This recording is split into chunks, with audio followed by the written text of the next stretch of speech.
नमस्कार मित्रों, आप सभी को आप अपने चैनल धर्म ज्ञान 999 में हृदय से स्वागत और अभिनंदन है। चलो शुरू करते हैं आज का रोचक वीडियो।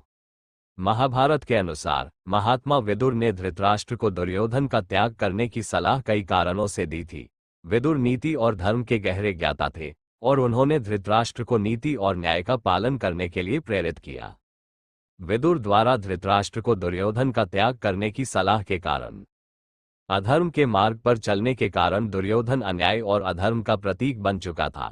उसने छल, कपट, अहंकार और क्रोध की प्रवृत्तियों को अपना लिया था।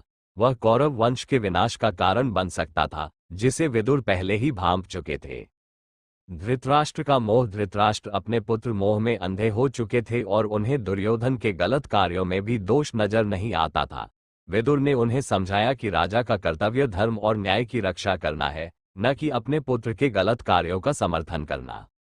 पांडवों के साथ अन्याय विदुर ने बार बार समझाया कि पांडव भी कौरव वंश के ही अंग हैं और उनके साथ किया गया अन्याय राज्य के विनाश का कारण बनेगा। उन्होंने धृतराष्ट्र को चेताया कि यदि वे दुर्योधन का त्याग नहीं करेंगे तो ये युद्ध का कारण बनेगा और उनके कुल का नाश हो जाएगा।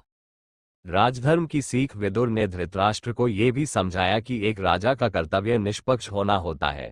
यदि कोई पुत्र भी राज्य के हित के विरुद्ध कार्य कर रहा है तो राजा को उसे रोकना चाहिए, अन्यथा पूरी प्रजा को उसके दुष्कर्मों का दंड भुगतना पड़ता है।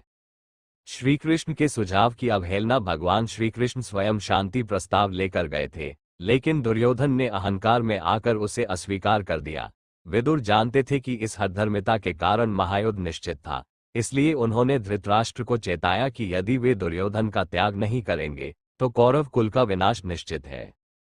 नैतिक और व्यवहारिक दृष्टिकोण विदुर महाज्ञानी थे और दूरदर्शी भी। उन्होंने स्पष्ट रूप से देखा कि दुर्योधन की संगति में रहकर धृतराष्ट्र अपनी न्यायप्रियता और धर्मबुद्धि खोते जा रहे थे। इसलिए उन्होंने धृतराष्ट्र को सचेत किया कि यदि वे दुर्योधन का त्याग नहीं करेंगे तो वे भी उसी पतन के भागीदार बनेंगे। परिणाम, धृतराष्ट्र ने अपने पुत्र मोह के कारण विदुर की सलाह को अनसुना कर दिया, जिसका परिणाम कुरुक्षेत्र के महायुद्ध के रूप में निकला। इस युद्ध में कौरवों का संपूर्ण विनाश हो गया और अंततः धृतराष्ट्र को वही सहना पड़ा जिसका संकेत विदुर ने पहले ही दे दिया था।